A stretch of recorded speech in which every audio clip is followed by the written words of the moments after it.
વિચાર પણ ગયો, આ વિચાર પણ ગયો, આ વિચાર પણ ગયો. આવું 5 વાર કરશો ને તો મન પાછું ઠાકોરજીમાં આવી જશે. આવે છે એમ વિચારશો ને તો વિચારો આવતા જશે. જો આંખમાં કાજળ હોય, આંખને દેખાય, પણ આંગળીમાં લઈને દૂર કરો ને તો જ કાજળ દેખાય. પણ આંખમાં લગાડ્યું છે તો આંખને નથી દેખાતું. એમ આ બધા વિચારો મનમાં જ હતા. પણ પ્રભુનો પ્રભાવ જો પ્રભુ પાસે બેઠા તો લૌકિક વિચાર મનમાં રહી ન શકે.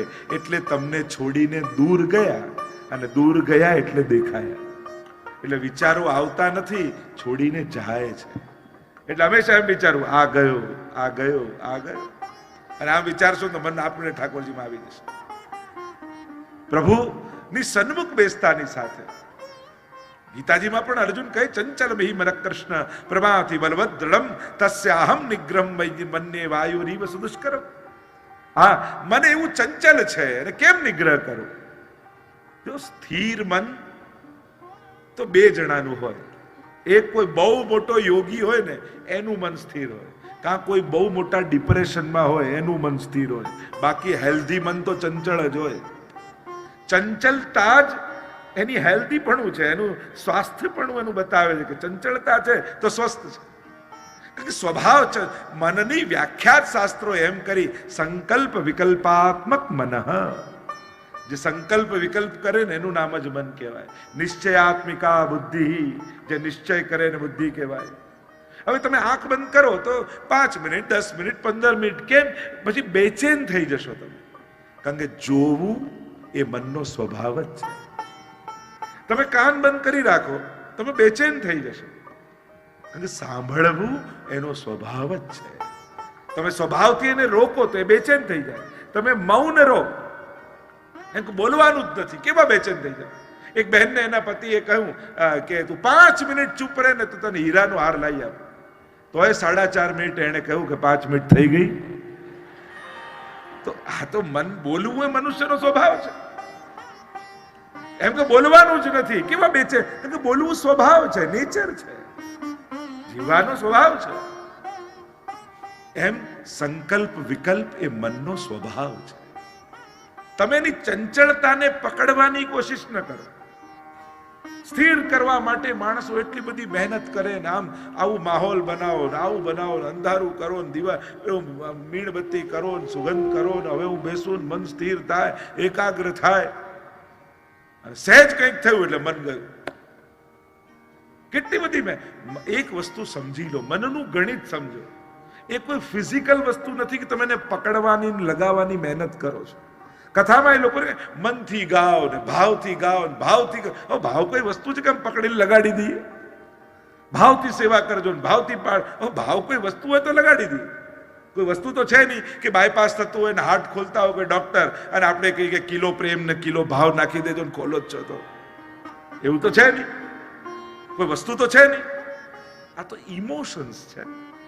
અને એટલા માટે એક વસ્તુ ગણિત સમજી લો, મનને સ્થિર કરવાની મહેનત ન કરો, પણ મનને સાત્વિક બનાવવાનો પ્રયાસ કરો. મન જેટલું સાત્વિક થશે એટલું સ્થિર થઈ જશે. કારણ કે ચંચલતા એ રજોગુણી વૃત્તિ છે, તમસતા એ પ્રમાદી વૃત્તિ છે. પ્રમાદીનું પણ એમ લાગે શાંત છે, એ શાંત નથી, એ નિર્બળ છે. મન પ્રમાદી છે. શરીરની સ્થિરતા એ આળસ કહેવાય, મનનું વિચલિતતા એ પ્રમાદ કહેવાય. તો મનને સ્થિર કરવાની મહેનત ન કરો, મનને સાત્વિક કરવાનો પ્રયાસ કરતા. જેટલું સાત્વિક થશે એટલું એકાગ્ર અને સ્થિર થતું જશે. અને જ્યારે આ ગણિત સમજમાં આવી જશે ને, કે જ્યારે અને સાત્વિક કઈ રીતે થાય તો કે ભગવત પ્રેમથી મન સાત્વિક બને છે. મનમાં જેટલો ભગવત પ્રેમ પ્રબળ થશે એટલું સહજ સ્થિર થઈ જશે. કોઈ માને એવું કહેવું પડે કે તમારા દીકરાને યાદ કરો? નાનકડું હોય એનું ધ્યાન ત્યાં જ હોય, કારણ કે ત્યાં એનો પ્રેમ છે. કોઈને પ્રેમ કરતું હોય તો એમ પૂછે કેટલી વાર તારા પ્રેમીને? આ પ્રેમમાં કઈ યાદ ટાઈમ હોય નક્કી હોય કે 108 વાર કરવાનું, 5 વાર 11 વાર કરવાનું? એ તો પ્રેમ જ્યાં છે ત્યાં સ્મરણ બન્યા જ રહે, એની સુધી બની જ રહે. પ્રતિક્ષણ વર્ધમાનમ એમ નારદજીએ ભક્તિ સૂત્રમાં કહ્યું. એ તો ક્ષણે ક્ષણે વધે. એટલા માટે ભગવદ પ્રેમ પ્રબળ થાય તો મન સાત્વિક થઈ જાય, મન આપમેળે પ્રભુમાં લાગી જાય, બધા જ દોષો આપમેળે ખરી પડે, એને કાઢવા ન પડે. પ્રેમમય મન બની ગયું તો ક્રોધ, લોભ, ઈર્ષા, દ્વેષ આ બધું તો ખરી પડશે. તોડવું નહીં પડે, કાઢવું નહીં પડે, વીણવું નહીં પડે મનમાંથી કે આ બધું વીણીને બહાર કાઢો. પ્રેમથી ભરી દો મનને, કૃષ્ણ પ્રેમથી ભરી દો, કૃષ્ણમય થઈ જવા દો મનને. અને એટલા માટે જેમ જેમ પ્રેમ વૃદ્ધિ થતું જશે એમ એમ એકાગ્રતા સહજ આવી જશે. માં રસોડામાં કામ કરતી હોય, ઘોડિયું ડ્રોઈંગ રૂમમાં હોય, પણ એ ઘોડિયામાં બાળક હલે ને તો એ રસોડામાં માને ખબર પડી જાય, કારણ કે એનું મન ત્યાં છે. જાકો મન લાગ્યો ગોપાલ સો તાહી ઓર कैसे भावेरी लेकर मीन दूध में રાખો જલ બિન સચુ નહીં પાવેરી. જાનું મન ઠાકોરજીમાં હોય એ તો સહજ, એને પછી ક્યાં બીજે આસક્તિ થવાની, એની તો રુચિ પ્રભુમાં જ રહેવાની. અને જેમ પ્રબળ પ્રેમ થતો જાય એમ સહજ અનન્ય આસક્તિ પ્રભુમાં પ્રગટ થતી જાય. અહીંયા કહ્યું કે ગોપોના ભરોસે ગોકુલ રાખીને આવ્યા તો કંઈક ઉત્પાદ થશે. જ્યારે જ્યારે મનના ભરોસે, એટલા માટે જ આપણે ત્યાં નિત્ય નિયમ શબ્દ છે. નિત્ય નિયમથી સેવા કરવી, નિત્ય નિયમના પાઠ. વર્ડ શું છે? ડેલી નિત્ય નિયમ, રોજનો નિયમ. અને આ નિત્ય નિયમ કેમ વપરાય? ભલે મન નથી આજે તોય કરો, એને કહેવાય નિત્ય નિયમ. આ રોજનો નિયમ છે. જો જીવનમાં કંઈક ને કંઈક નિયમ જરૂર રાખજો. જેને જીવનમાં કોઈ નિયમ નથી હોતા ને એનું મન બહુ નબળું હોય છે, અને નબળા મનને કોઈ પણ ક્ષણે પાપમાં એ પ્રવૃત્ત થઈ શકે છે. જેનું મન નબળું છે એના જીવનમાં પાપ કરવાની સંભાવનાઓ અતિશય વધી જાય છે, અને નબળું મન છે. જેમ જેનામાં રોગ પ્રતિકારક શક્તિ ઓછી હોય એને રોગ લાગવાની સંભાવના વધી જાય, એમ જેના જીવનમાં નિયમ, કોઈક નિયમ નક્કી કરો, ભલે નાનો હોય. તમારા માટે નાનો છે, ઠાકોરજી માટે નાનો નથી. તમને એમ લાગે કે કટોરી મિશ્રી શું, પણ એ મિશ્રી ઠાકોરજી માટે નાની નથી. તમને એમ લાગે કે એક માળાથી શું, ઘણી વાર છે ને બહુ મોટું મોટું વિચારી લઈએ ને એટલે નાનું નાનું છોડી દઈએ. એક માળાથી શું થાય, 11 માળા તો કરવી જ, આમ વિચારીને એક માળા મૂકી દે ઘણા. કટોરી મિશ્રીથી શું થાય, અરે મરજાદ લઈને સખડી ધરો તો એમ કહીને મિશ્રી મૂકી દે. અરે ના, તમારા માટે જે નાનું છે ઠાકોરજીની દ્રષ્ટિમાં એ નાનું નથી. નાનો પણ નિયમ. તમે કથામાં બેઠા છો, અહીંયા બેઠા બેઠા નિયમ લો. રોજ એક યમનાષ્ટક તો જરૂર કરીશ, રોજ એક શ્રી કૃષ્ણ શરણમ મમની માળા તો જરૂર કરીશ. રોજ બીજું કાંઈ નથી કરતો તો ઠાકોરજીનું મંદિર ઘરમાં જ્યાં છે દંડવત તો ચોક્કસ કરીશ જ. કોઈ પણ નાનકડો નિયમ જીવનમાં રાખજો, કારણ કે આ નાનકડો નિયમ તમારા જીવનમાં કેટલા મોટા ચમત્કાર કરશે એની કલ્પના તમને નથી. તમારા માટે જે નાનું છે એ કેટલા મોટા ચમત્કાર. અને નિયમને બંધન નહીં માનો. નિયમ આપણી શ્રદ્ધાના આધાર છે, ટેકા છે, બંધન નથી. નહીં તો ઘણી વાર જેમ નાનકડી વેળ હોય એટલે આપણે લાકડી લગાડી અને નાનકડી વેળને બાંધી દઈએ. સાધારણ વ્યક્તિઓ એને એમ લાગે હમણાં બિચારી કુમળી વેળ ઉગીને એને બાંધી દીધી, પણ લાકડી એ બંધન નથી, એના વિકાસનો આધાર છે. એનો રૂંધવા માટેનું બંધન નથી, પણ એના વિકાસ થઈ શકે એનો ટેકો ને આધાર છે. એમ મારો પ્રશ્ન તમને એ છે કે તમારી શ્રદ્ધાની વેલને તમે કયા ટેકે બાંધી છે? તમારા જીવનમાં નિત્ય નિયમનો એ લાકડી કઈ, એ ટેકો કયો? અને બંધન ન સમજો. તમારે પાઠ એ રીતે કરવાના, 5 મિનિટ લાગે છે યમનાષ્ટક કરતા, પણ હું 5 મિનિટ એક યમનાષ્ટક કરું છું ને તો 24 કલાક યમુનાજી મારી રક્ષા કરે છે. આવો ભાવ રાખીને યમનાષ્ટક કરો. 2 મિનિટ મને એક માળા કરતા લાગે, પણ એક માળા કરું ને ઠાકોરજી 24 કલાક મારી રક્ષા કરે. આ 5 મિનિટ લીધેલું નામ 24 કલાકની સુરક્ષાની ગેરંટી છે. આટલા સંકલ્પ સાથે કથામાં આપણે 7 દિવસ વિતાવ્યા છે. ઠાકોરજી આટલી મોટી કૃપા આપણા પર કરી છે. આના બદલામાં આપણે ઠાકોરજીને શું આપીશું? તમે ગમે તેટલો મોટો વેપાર કરતા હો, વ્યસ્ત હો, બિઝી હો, જોબ કરતા હો, જે કરતા હો, પણ આત્મોદ્ધારથી મોટો કોઈ સંકલ્પ તમારા જીવનમાં ન હોઈ શકે. ગમે તેટલા વ્યસ્ત હો, પણ આત્માનું કલ્યાણ કરવાનું ભૂલી જશો ને તો બહુ મોટું ગુમાવી દેશો. હા, આપણે બધું કરી નથી શકતા, અને ઠાકોરજી પણ કોઈ એવું નથી કહેતા કે જે રિટાયર્ડ થઈને 24 કલાક હવેલીમાં બેઠો રહે એના પર વધારે કૃપા થાય, અને જે આખો દિવસ બિઝી કામમાં હોય એના પર કૃપા ન થાય. પ્રભુ શું ઘડિયાળ જોઈને કૃપા કરે કે એને 10 મિનિટ આપી તો આને આટલી કૃપા, અને કલાક આપ્યો તો આટલી? આવી રીતે ટાઈમ જોઈને કૃપા કરતા હોય છે.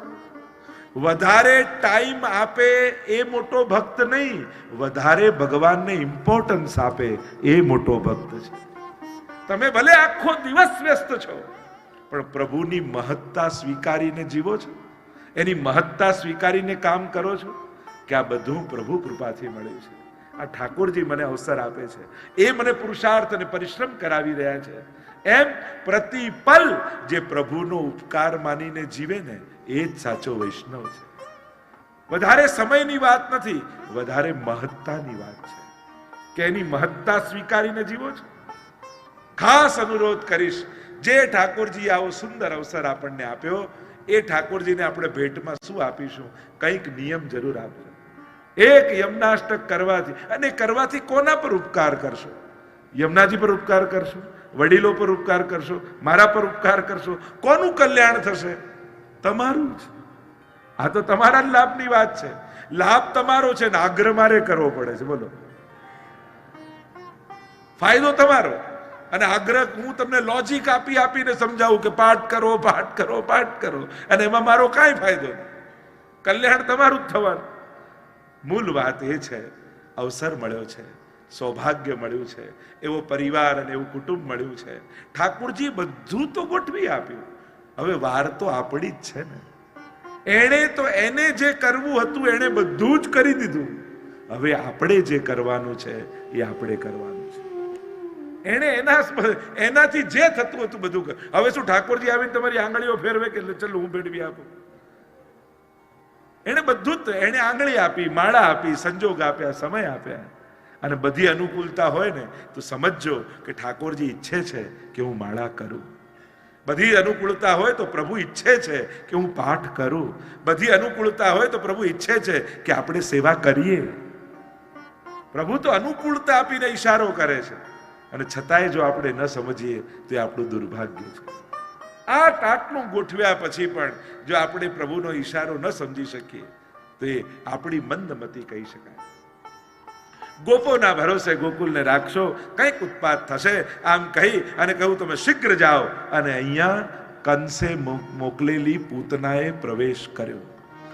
અને સુખદેવજી વર્ણન કરતા બોલ્યા, કંસેન પ્રહિતા ઘોરા પૂતના બાલ ઘાતિની શિશુંશ્ચાર નિઘનંતી પૂરગ્રામ વ્રજાદિષુ કંસેન પ્રહિતા ઘોરા. કંસે મોકલેલી. કોણ છે? પૂતના. કેવી છે? બાલઘાતીની, ઘોરા. એવી ભયંકર પૂતનાએ બ્રજમાં પ્રવેશ કર્યો. મહાપ્રભુજી આજ્ઞા કરે છે કે આ પૂતના કોણ છે? તો કે અવિદ્યા છે. અને અવિદ્યા પૂતના 5 પર્વા છે, 5 પર્વ છે એના: દેહાધ્યાસ, પ્રાણાધ્યાસ, ઇન્દ્રિયાધ્યાસ, અંતઃકરણાધ્યાસ અને સ્વરૂપ વિસ્મૃતિ. આ 5 અધ્યાસ લઈને આવેલી પૂતના છે. અને જ્યાં સુધી આ 5 અધ્યાસ જીવને લાગેલા છે ને ત્યાં સુધી રાસનો એને અધિકાર મળતો નથી. એટલે પ્રભુ આ પૂતના અવિદ્યાને તો મારશે, સાથે સાથે એના અધ્યાસોને પણ દૂર કરશે. આ જે અસુરો આવશે ને, ધેનુકાસુર, કાલિય, દાવાનલ, આ બધા જુદા જુદા અધ્યાસોના સ્વરૂપો છે. એટલે પ્રભુ કોઈ અસુરોને નથી મારવાના, પ્રભુ ભક્તની અંદર રહેલા આ અધ્યાસોને દૂર કરવાના છે, અને દૂર કરી એમને રાસ માટે તૈયાર કરવાના છે. અવિદ્યા પૂતનાએ પ્રવેશ કર્યો. દેહાધ્યાસ, દેહાધ્યાસ કોને કહેવાય? દેહને જ સર્વસ્વ માનવું એ દેહાધ્યાસ. શરીરના સુખ માટે જ જીવવું એ દેહાધ્યાસ. અરે લહેર કરો ને મર્યા પછી કોણ જોવા આવ્યું છે? આ જે વૃત્તિ છે ને આ દેહાધ્યાસની વૃત્તિ છે. એને ખબર નથી આ મૃત્યુ એ અંત નથી, જીવન પૂર્તિ નથી હોતી, મુકદ્દરની સમસ્યાઓ મૃત્યુને બાદ પણ રહી ગઈ છે હસ્તરેખાઓ. આ તો અનંત યાત્રા છે. માણસ એમ કે ખાલી હાથે આવે ને ખાલી હાથે જાય. ના, કેટલું લખીને લાયો છે એને કેટલું લખીને ગયો છે માણસ. કેટલું લખીને માણસ જાય છે. આ કર્મની કલમે માણસે કેટલું લખ્યું છે અને એ બધું લખેલું એને જ વાંચવાનું છે, એને જ વાંચવાનું રહે છે. આમ દેહાધ્યાસ, પ્રાણાધ્યાસ. યોગીઓને પ્રાણાધ્યાસ હોય, એમને થાય કે બધું પ્રાણાયામથી જ ચાલે છે, પણ ભૂલી જાય કે માણસ જન્મ લે ત્યારે એને શ્વાસ લેતા કોણ શીખવાડે છે? આ તો બધું ચાલી રહ્યું છે. ઇન્દ્રિયાધ્યાસ, ઇન્દ્રિયોની સુખ માટે જીવવું ઇન્દ્રિયાધ્યાસ. અંતઃકરણાધ્યાસ, મન બુદ્ધિ ચિત્ત અને અહંકાર અને અંતઃકરણ કહેવાય. અને સ્વરૂપ વિસ્મૃતિ, પોતાના સ્વરૂપનું અજ્ઞાન આ સૌથી મોટો અધ્યાસ છે. હું કોણ છું આનું અજ્ઞાન એ સૌથી મોટું અજ્ઞાન માને છે. કારણ કે જે દિવસે માણસના સ્વરૂપનું ભાન થઈ જશે ને, હું વૈષ્ણવનો દીકરો, હું વૈષ્ણવ, આ જ્યારે ગૌરવ થશે ને પોતાની જાત ઉપર. કારણ કે જેને પોતાની જાત પર ગૌરવ નથી હોતો ને એને ક્યાંય જીવનમાં સન્માનનો અનુભવ નથી થતો. જેને પોતાનાથી તૃપ્તિ નથી હોતી એને કોઈ વસ્તુ સુખી નથી કરી શકતી, તૃપ્ત નથી કરી શકતી. વૈષ્ણવતાનું ગૌરવ જીવનમાં જોઈએ છે. આમ 5 અધ્યાસ. પૂતના સુંદરીનું રૂપ લઈને આવી. વિચાર કર્યા કે જે નવજાત બાળકો હોય ક્યાં એક એક હું ગોતવાની. જેટલા નવા જન્મેલા બાળક હોય સ્તનમાં વિષ લગાવીને આવી અને જે બાળક જન્મે એને વિષપાન કરાવી દઈશ, ત્યાં જ મરી જશે, એટલે પછી કંસનો શત્રુ પણ સમાપ્ત થઈ જશે. આમ વિચાર કર્યો. બાળકોના પ્રાણ લેતી લેતી પૂતના પ્રવેશ કરે છે. અને પ્રવેશ કર્યો પૂતનાએ. જેટલા બાળકો નવા ખબર પડે સ્તનપાન કરાવે, પ્રાણોના કર્ષણ કરે અને પૂતના પરિભ્રમણ કરતી કરતી નંદાલય તરફ આવી. નંદાલયનો મોટો દ્વાર જોયો, સમાચાર મળ્યા કે અહીંયા પણ બાળકનો જન્મ થયો છે અને પૂતનાએ પ્રવેશ કર્યો નંદાલય. પ્રભુ યશોદાજીની ગોદમાં છે. ખબર પડી કે પૂતના પ્રવેશી રહી છે, ત્યાં જ પ્રભુએ નેત્રો બંધ કરી લીધા. અનેક આચાર્યોએ જુદા જુદા અર્થો કર્યા કે પ્રભુએ દ્રષ્ટિ કેમ ના આપી પૂતનાને, નેત્રો બંધ કેમ કરી લીધા? એક અર્થ એમ કર્યો કે આ તો બાલઘાતીની છે, આનું મુખ જોવા જેવું નથી.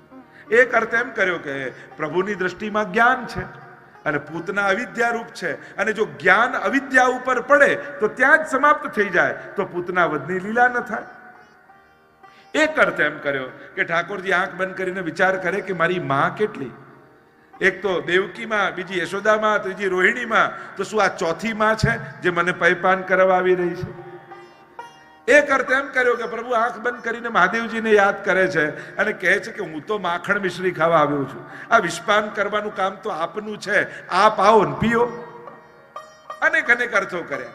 એક અર્થ એમ કર્યો કે આ તો પુષ્ટિ લીલા છે, હું તો પુષ્ટિ પુરુષોત્તમ છું.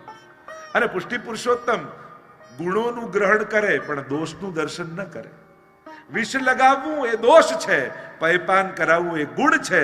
એટલે દોષોનું દર્શન નહીં કરું પણ ગુણોનું ગ્રહણ કરીશ, એટલે પ્રભુએ નેત્રો બંધ કરી લીધા. એક અર્થ એમ કર્યો કે આ મને પૈપાન કરાવવા આવી છે તો આને હું કઈ ગતિ આપું? ધાતૃ ચિતામ તતોન્યમ કંબા દયાલુ શરણમ વ્રજે. તો શું આ મારી ચોથી માં છે? એક અર્થ એમ કર્યો કે ભગવાન દર્શન બધાને આપે છે પણ દ્રષ્ટિ બધાને આપતા નથી. શ્રીનાથજી જાઓ, નાથદ્વારા જાઓ, હજારો લોકો શ્રીનાથજીના દર્શન કરે પણ શ્રીનાથજીની દ્રષ્ટિ કોના ઉપર પડતી હશે? પ્રભુ નજર બધાને આપતા નથી, કારણ કે પ્રભુની દ્રષ્ટિમાં તો અમૃત છે. અમી ભરેલી નજર્યું રાખો મેવાડના શ્રીનાથજી. અમી ભરેલી નજર્યું રાખો મેવાડના શ્રીનાથજી. દર્શન આપો દુખડા કાપો મેવાડના શ્રીનાથજી. હજારોની ભીડ હોય, શ્રીનાથજીની સન્મુખ ઉભા હો, એમ થાય કે બધા શ્રીનાથજીને જોઈ રહ્યા છે. શ્રીનાથજી કોને જુએ? એક ઉપાય તમને બતાવો.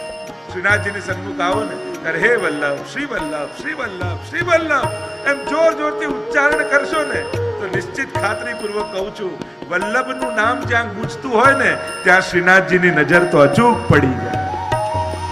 હો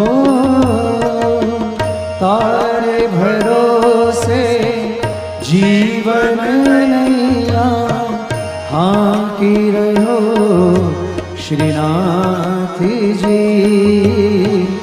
તારે ભરોસે જીવન નૈયા હાંકી રહ્યો શ્રીનાથજી. બન સુકાની પાર ઉતારો, બન સુકાની પાર ઉતારો મેવાડના શ્રીનાથજી. અમે ભરેલી નજર્યું રાખો મેવાડના શ્રીનાથજી. પ્રભુ જલ્દી નજર કોઈને નથી આપતા. કોના ઉપર દ્રષ્ટિ પડે? જેના ગળામાં મહાપ્રભુજીની કંઠી હોય એના ઉપર શ્રીનાથજીની દ્રષ્ટિ પડે. જેના મુખમાં શ્રી વલ્લભનું નામ હોય એના ઉપર દ્રષ્ટિ પડે. જેને નિત્ય વૈષ્ણવનો સંગ મળતો હોય એના ઉપર ઠાકોરજીની દ્રષ્ટિ પડે. જે નિત્ય ભગવત સેવામાં પહોંચતા હોય એના ઉપર શ્રીનાથજીની દ્રષ્ટિ પડે. અહીંયા પૂતનાને ઠાકોરજીએ દ્રષ્ટિ ના આપી. બાલઘાટીની છે, આવી તો ખરી પણ પ્રભુની નજરથી વંચિત રહી ગઈ. સુંદરીનું રૂપ લઈને આવી યશોદાજીની પાસે બેસી ગઈ અને આવીને ચર્ચા કરવા લાગી. યશોદાજીને પણ થયું કે ક્યાંકની રાણી લાગે છે. મારા લાલનના સુયશ સાંભળી અને ખેંચાઈને એના દર્શન કરવા માટે આવી છે. જોને મારા લાલનનો યશ કેવો ફેલાયો છે. વાત કરતા કરતા એવા મોહી લીધા યશોદાજીને અને યશોદાજીને કઈ ગ્રહ કાર્ય યાદ આવ્યું. એટલે કહેવા લાગ્યા યશોદાજી કે બહેન થોડી વાર મારા બાળકને સાચવીશ, હું હમણાં ગ્રહ કાર્ય કરીને આવી દઉં. પૂતનાને તો જે મોકો જોઈતો હતો મળી ગયો. લાલન આવ્યા ખોળામાં અને ખોળામાં આવ્યા યશોદાજી ગયા ઘરમાં કાર્ય કરવા માટે. ચારે બાજુ દ્રષ્ટિ કરીને પૂતના જુએ છે, કોઈ જોતું તો નથી ને, અને જોયું તો કોઈની નજર છે નહીં, કોઈ આજુબાજુ દેખાયું નહીં અને પોતાના સ્તનનું પાન કરાવવા લાગી લાલન. પ્રભુને થયું આના પર તો કૃપા કરવી જોઈએ. કહેવાય છે કે આ બલિરાજાની બહેન હતી. જ્યારે વામન ભગવાનને જોયા ત્યારે એમ થયું કે આના જેવું મારા બાળક હોય તો મને કેવો આનંદ આવે, એને પયપાન કરાવવાનો કેવો આનંદ આવે. અને જ્યારે વામન ભગવાન વિરાટ બન્યા અને બધું જ લઈ લીધું ત્યારે બીજો ભાવ એવો આવ્યો કે આને તો મારી નાખવો જોઈએ. બે ભાવ આવ્યા એટલે ઠાકોરજી બંને મનોરથોને પૂરા કર્યા. જેનો જેવો ભાવ ઠાકોરજી એવા પૂરા કરે. જો પૂતનાના પ્રાણોના કર્ષણ પરમાત્મા કરી રહ્યા છે. સા મુંચ મુંચતી પ્રભાષિણી, જોર જોરથી બૂમો પાડવા લાગી છોડ છોડ કરીને. પ્રભુએ અર્થ કર્યો કે આ લોક અને પરલોક બંનેથી મન છોડાવ અને મારો સ્વીકાર કર. પૂતના 6 કોસ લાંબી થઈને પડી, વિકરાળ રૂપ ધારણ કર્યું. પ્રાણોના કર્ષણ પરમાત્માએ કરી. આચાર્યોએ અર્થ કર્યો જુઓ, પૂતના પ્રભુને મારવાના ભાવથી આવેલી, વિષ લગાવીને આવેલી. ભાવ ખરાબ હતો, મારવાનો ભાવ હતો, પણ ક્રિયા માં જેવી હતી. ઘણી વાર વૈષ્ણવ એમ પૂછતા હોય કે અમે સેવા તો કરીએ પણ અમારી અંદર ભાવ ન હોય અને કઈ મન લાગતું ન હોય ઠાકોરજીમાં, તોય ઠાકોરજી સેવા સ્વીકારે, સેવાનું ફળ અમને મળે. ઘણી વાર લોકો એમ કે અમારા ઘરે ઠાકોરજીને આનંદ તો આવતો હશે ને, એટલે આનંદ આવે છે એટલે જ બિરાજે છે, નહીં તો ક્યારના જતા રહ્યા હોય. તમારા ઘરે બિરાજે છે ને એ જ પ્રમાણ છે કે આનંદ આવે છે. તો ઘણા પ્રશ્ન કરતા હોય કે મન ન લાગે અને ભાવ ન હોય છતાંય ઠાકોરજી સ્વીકારે, ફળ આપે. અરે તમને અભાવ છે, પૂતનાને તો કુભાવ હતો. હવે પૂતનાને કયું ફળ મળ્યું? એનો ભાવ હતો એવું ફળ મળ્યું કે એની ક્રિયા હતી એવું ફળ મળ્યું. ભાવ કુભાવ હતો પણ ક્રિયા માં જેવી હતી એટલે ભગવાને ગતિ માં જેવી આપી. એમ ભલે તમને સેવાનો ભાવ ભલે ન હોય, પણ તમારી ક્રિયા વ્રજભક્તો જેવી છે તો ઠાકોરજી તમને એવું જ ફળ આપશે. સેવા રીત પ્રીત વ્રજજન કી, જનહિત જગ પ્રગટાઈ, પ્રગટ ભય માર્ગ રીત દિખાઈ. ભાવ નથી, પણ મહાપ્રભુજીની રીત છે ને એમાં ક્રિયા વ્રજભક્તો જેવી છે. અને ઠાકોરજી તમારા ભાવને જોઈને નહીં, તમારી ક્રિયાને જોઈને તમને ફળ આપી દેશે. વ્રજભક્તો જેવું ફળ આપી દેશે. અરે એક નાનકડી કટોરીમાં દૂધ પણ ધરો છો ને તો ધોરી કોપ એ પરમ રસાલા, 7 ઘૂંટ ભર પીજે લાલા. નિત્ય લીલામાં કહ્યું ને, આટલી કટોરી પણ 7 ઘૂંટ ભરીને ઠાકોરજી પીએ છે.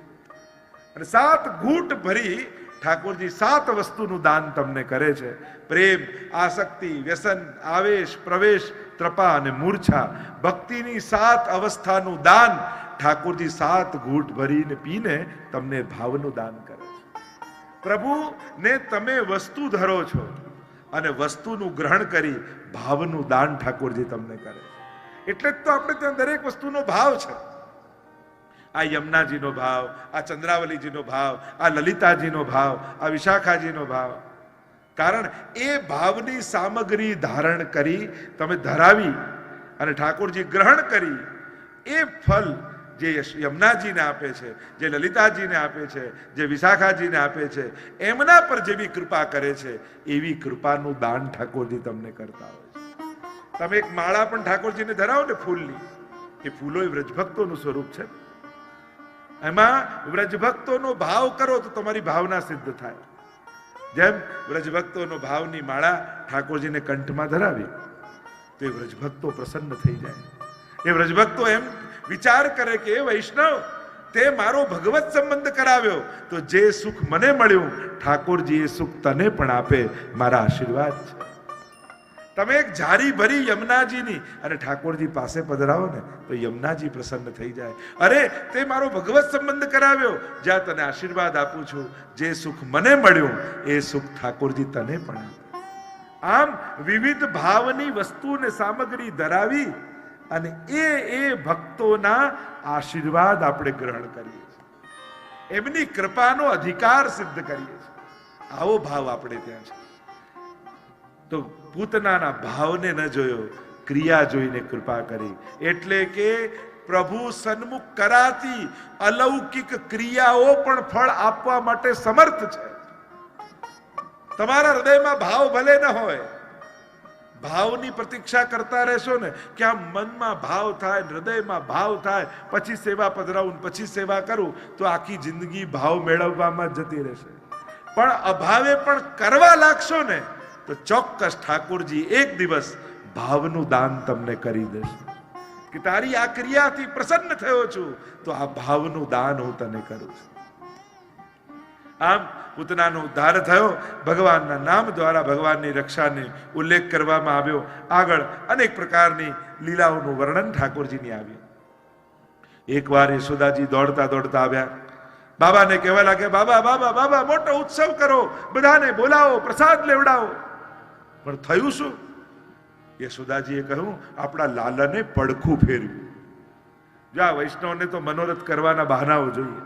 આજે આનો જન્મદિવસ છે તો વૈષ્ણવને બોલાવો, પાઠ કરો, કીર્તન રખાવો, હવેલીમાં પલના કરાવો, રાજભોગ નોંધાવો. કાંઈક નિમિત્ત મળે એટલે વૈષ્ણવ તુરંત મનોરથનો વિચાર કરે. અને આ જ આપણે સંસ્કારો છે. આપણા જીવનમાં કંઈક સારું થાય એટલે પહેલા ઠાકોરજીના મનોરથનો વિચાર આપણને થાય. અને એ મનોરથ કરાવી આપણા સુખને આપણે આનંદમાં ફેરવી લઈએ છીએ, આપણા લૌકિકને આપણા અલૌકિકમાં બનાવી લઈએ છીએ. તો લૌકિક સુખ વૈષ્ણવ એને અલૌકિક પ્રસંગ બનાવી લે, પ્રભુ નિમિત્તે કરી. અને જેમ યશોદાજીએ કહ્યું, અને બધા માટે સામગ્રીઓ સિદ્ધ થઈ રહી છે, સુંદર સુંદર વાનગીઓ બની રહી છે, અને બધા વ્યસ્ત છે એટલે ગાડા નીચે પલ્લું બનાવ્યું. અને પલ્લું બનાવી લાલનને એમાં પડાવી દીધા. અને જે જે સામગ્રી બનતી જાય એ ગાડા ઉપર, શકટ ઉપર બધી વસ્તુઓ મૂકવામાં આવે. ઠાકોરજી વિચાર કરે, આ શકટ એટલે સંસાર, અને સંસારમાં મને નીચે અને રસોને ઉપર રાખે તો મને કેમ ગમે? શકટાસુરે પ્રવેશ કર્યો અને ઠાકોરજીએ ચરણનો પ્રહાર કર્યો. કડક દઈને શોર થયો, શકટ તૂટ્યું, ગાડું તૂટ્યું અને બધા રસો ઢોળાઈ ગયા. પ્રભુનો પ્રસંગ હતો ને પ્રભુને જ ભૂલી ગયા. ઠાકોરજીને કેમ ગમે? પ્રભુને રસ ઢોળવામાં રસ નથી, પણ ભક્તનું ચિત્ત ભગવાનમાં જાય એમાં રસ છે. એટલે ઘણીવાર ઠાકોરજી આવા રસો ઢોળતા હોય. ઘણીવાર કંઈક એવા સંજોગો આવે અને જેથી સંસારમાં ફસાયેલા હોઈએ ને એટલે તુરંત ભગવાન યાદ આવી જાય આપણને. અરે અરે પ્રભુનો અને ખાસ એ વસ્તુ તો યાદ રાખો. ઘણીવાર ઘણા લોકોને મેં જોયા છે, જીવનમાં સંકટ આવે, વિપત્તિ આવે, દિવસો ખરાબ આવે, ધીમે ધીમે ઠાકોરજીથી દૂર થતા જાય. પોતાના નિત્ય નિયમ છોડી દે, હવેલીમાં રોજ આવતા હોય તો એ આવવાનું છોડી દે, ગુરુજનો પાસે જતા હોય તો ત્યાં જવાનું છોડી દે. અને ઘણા દિવસ ન દેખાય, અમે પૂછીએ ને કેમ આજકાલ દેખાતા નથી, ત્યારે એમ કે હમણાં સમય બરાબર નથી ચાલતો ને એટલે નથી આવતો. અરે ઊંધું કરે છે, એવા સમય તો વધારે આવો. સમય બરાબર નથી તો વધારે સન્મુખતા રાખ. કારણ પ્રભુ સિવાય તારો સમય બદલવા કોઈ સમર્થ નથી. સન્મુખ રહીશ તો પ્રભુ કૃપાથી સમય બદલાશે, પણ પ્રભુથી દૂર થઈ જઈશ તો તને બચાવનારું કોણ? અને એટલા માટે સંકટના સમયે પ્રભુની સન્મુખતા ક્યારે છોડવી નહીં, પોતાના નિત્ય નિયમો ક્યારે છોડવા નહીં. અને જ્યારે આપણા નિત્ય નિયમો છૂટવા લાગે ને તો સમજી લેવું કે કંઈક દુર્ભાગ્ય આવવાનું લાગે છે. કેમ મને ભગવત ધામ મારા જીવનમાંથી જઈ રહ્યું છે, કેમ ભગવત સેવા છૂટી રહી છે, કંઈક અમંગળ થતું લાગે છે. પ્રભુની સન્મુખતા નહીં છોડવી. અહીંયા શકટાસુરનો વધ પરમાત્માએ કર્યો છે. આગળ મહાપ્રભુજીએ સમજાવ્યું કે વ્રજભક્તોની લૌકિક આસક્તિનો નાશ પરમાત્માએ કરી દીધો. એકવાર યશોદાજીની ગોદમાં ઠાકોરજી બિરાજ્યા હતા. તૃણાવર્ત આવ્યો, આંધીના રૂપમાં આવ્યો, વંટોળિયાના રૂપમાં આવ્યો અને ચારે બાજુ વંટોળિયો ફરતું જાય, ધૂળની ડમરીઓ ઉડતી જાય. અને તૃણાવર્ત આવ્યો છે. પ્રભુએ પોતાનું વજન વધાર્યું અને એટલું વજન વધાર્યું કે યશોદાજી ઉચકી ન શક્યા, એટલે લાલનને લઈને નીચે પધરાવી દીધા. એટલું બધું વજન વધી ગયું. હું તો અર્થ એટલું જ કરું, જ્યારે આનંદનો આધાર એવા ઠાકોરજી આપણને ભાર રૂપ લાગવા માંડે ત્યારે માનજો કે તૃણાવર્ત આપણા જીવનમાં આવ્યો છે.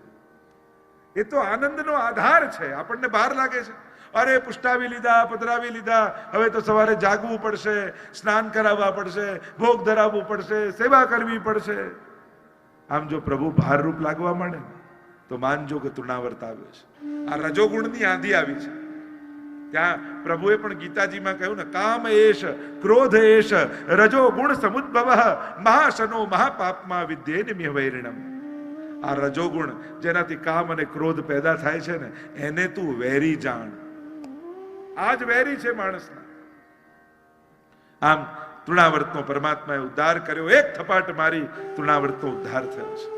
જો દોષો માણસ પોતાની રીતે પોતાની ભીતરથી કાઢી શકતો નથી. કેવલ ઈશ્વર કૃપા અને ગુરુના આશીર્વાદ, આ બે જ તાકાત એવી છે કે એ બળથી માણસ પોતાની જાતને સુધારી શકે છે. બાકી આપણી હિંમત નથી કે આપણી જાતને સુધારી શકે. કોઈ એમ કે ક્રોધ મેં છોડી દીધો.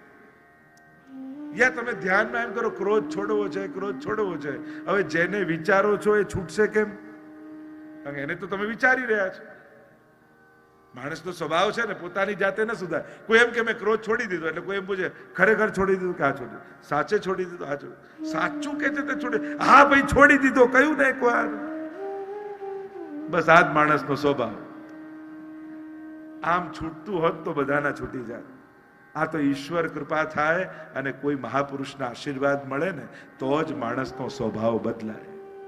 અને કાં આપણી માં શ્રી યમને મહારાણી કૃપા કરે તો સ્વભાવ વિજયો ભવે વદતિ વલ્લભ શ્રી હરે. યમુનાજીની કૃપા થાય. બાકી આપણી જાતને સુધારવી બહુ કઠિન છે. અહીંયા તૃણાવર્તને મુક્ત કર્યા છે. આગળ અન્ય કથાઓના વર્ણન આવ્યા. યશ વસુદેવજીએ ગર્ગજીને કહ્યું કે મારા બાળકો ત્યાં ગોકુલમાં છે, આપ એમના નામકરણ કરીને આવો. અને વસુદેવજીએ ગર્ગજીને મોકલ્યા છે. અને સુખદેવજી વર્ણન કરતા બોલ્યા, ગર્ગ પુરોહિતો રાજન યદુનામ સુમહાતપા વ્રજમ જગામનંદસ્ય વસુદેવ પ્રચોદિતઃ. વસુદેવજી મોકલ્યા ગર્ગજીને. આવ્યા છે ગર્ગજી વ્રજમાં. નંદ બાબાને વાત કરી કે વસુદેવજી મને મોકલ્યો છે એમના બાળકનું નામકરણ કરવા, તો આપના બાળકનું પણ નામકરણ કરું. અરે તમે કંસના પુરોહિત છો, ક્યાંક કંસને ખબર પડશે તો નારાજ થશે. કોઈને ખબર નહીં પડે એ રીતે ગૌશાળામાં આપણે નામકરણ કરીશું. નક્કી કર્યું. બીજા દિવસે નામકરણ વિધિના બધા જ તૈયારીઓ કરી લીધી છે. જો આપણે ત્યાં 16 સંસ્કાર છે અને એમાં નામકરણ સંસ્કાર એ પણ એક સંસ્કાર છે. અને પ્રાચીન સમયમાં ગુરુજનો આચાર્યો બાળકનું નામકરણ કરતા. આ ફૈબા ક્યારથી વચ્ચે આવી ગયા ખબર જ ના પડી. બાકી તો તમે શાસ્ત્રોમાં જુઓ તો જ્યાં જ્યાં શાસ્ત્રોમાં જુઓ તો કોઈ આચાર્ય આવી એના ગુણ, રૂપ, લક્ષણ, ક્રિયા જોઈ અને એનું નામકરણ કરે. અને આમ નામકરણ વિધિ માટેની બધી તૈયારીઓ થઈ છે. યશોદાજીની ગોદમાં લાલન છે, રોહિણીજીની ગોદમાં દાઉજી છે. દ્રષ્ટિ પડી ગર્ગજીની દાઉજી ઉપર અને ગર્ગજી બોલ્યા, અયમ હિ રોહિણી પુત્રો રમયન સુરદો ગુણૈ આખ્યાસ્યતે રામૈતિ બલાધિક્યાત બલમ વિદુ. અયમ હિ રોહિણી પુત્રો, આ રોહિણીજીનો પુત્ર છે. બલમાં સર્વથી અધિક થશે, સર્વને આનંદ આપનારો થશે, એટલે એનું નામ હું બલરામ રાખું છું. બોલીએ બલરામજી મહારાજ કી જય. હવે દ્રષ્ટિ પડી પ્રભુ ઉપર. સુંદર નીલ વર્ણ પ્રભુ, ગુંગરાળા ગુંગરાળા કેશ, કમલની પાંખુડીઓ જેવા નેત્ર અને મંદ સ્મિત કરતા કરતા ગર્ગજીની તરફ નિહારવા લાગ્યા પ્રભુ. અને પ્રભુના મુખારવિંદના દર્શન કરતા જ ગર્ગજી સમજી ગયા, અરે આનું નામ હું શું રાખું?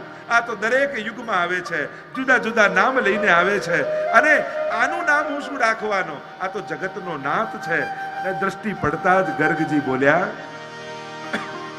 બહુની સંતિ નામાની રૂપાણી ચ સુતસ્ય તે ગુણકર્માનુરૂપાણી તાન્યહમ વેદનો જના.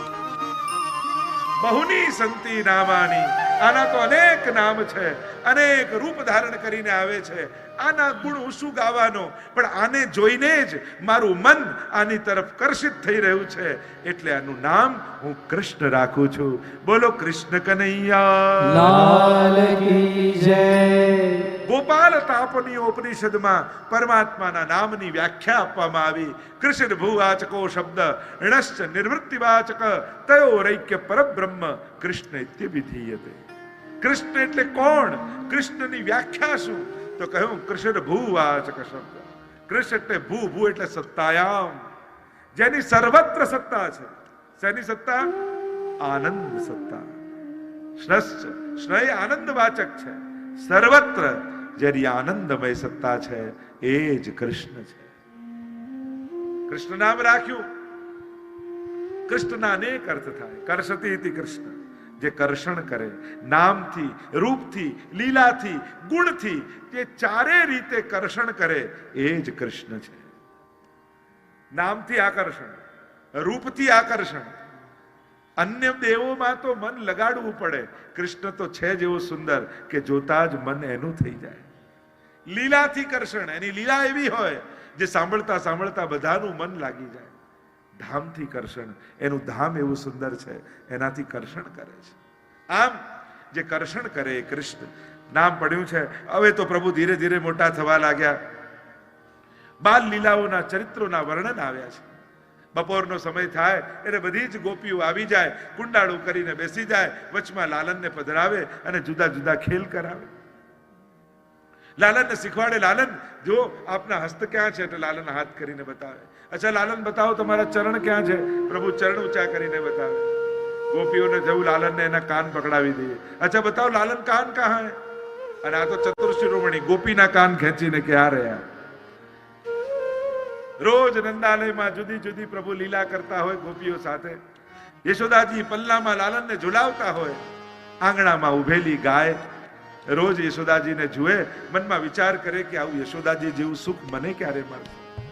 પલ્લા ઝુલાવતા જુએ એટલે લાલન તો બધાના મનોરથોને પૂર્ણ કરવા માટે પધાર્યા છે. એટલે ઘૂંટણીએ ચાલતા ચાલતા લાલન એકવાર પહોંચી ગયા નંદાલયના ચોકમાં, અને જ્યાં ગાય બેઠી બેઠી રોજ મનમાં મનોરથ કરતી કે યશોદાજી જેવું સુખ મને ક્યારે મળે. અને આમ વિચાર કરતા કરતા બોલો કૃષ્ણ કનૈયા લાલ કી જય, નાથ કી જય. પ્રથમેશ બાબા અને બ્રજરાજ બાબા જે બંને ઉપસ્થિત રહ્યા છે. વિવિધ પ્રકારની પ્રભુની આ બાલ લીલાઓ છે. એકવાર ઘૂંટણીએ ચાલતા ચાલતા લાલન ગાય પાસે પહોંચી ગયા. ગાય પાસે પહોંચી ગયા અને ગાય બેઠી હતી ને એના શિંગડાને પકડી લીધા. શિંગડાને પકડ્યા અને ગાય તો ઊભી થઈ ગઈ. અને ઊભી થઈ ગઈ તો લાલન આમ લટકી રહ્યા છે. લટકી રહ્યા છે ને ગાય વિચાર કરે, રોજ યશોદાજી આમ પલ્લું ઝુલાવે, કદાચ ઠાકોરજી મને સુખ આપવા માટે પધાર્યા છે. એટલે ગાય પોતાનું મસ્તક નીચે ઉપર નીચે ઉપર આમ કરી પલ્લા ઝુલાવાનું સુખ ઠાકોરજી પાસે લઈ. પ્રભુ તો સકલ ભક્તોના મનોરથો પૂરા કરવા પધાર્યા છે. અને હવે તો થોડા મોટા થયા એટલે ગોપીઓની ફરિયાદો આવવા લાગી. અરે યશોદા બહાર આવ, આ તારા લાલનને સમજાવ કેમ શું કર્યું મારા લાલને. વત્સાન મુંચન ક્વચિત સમયે ક્રોશ સંજાત હાસઃ.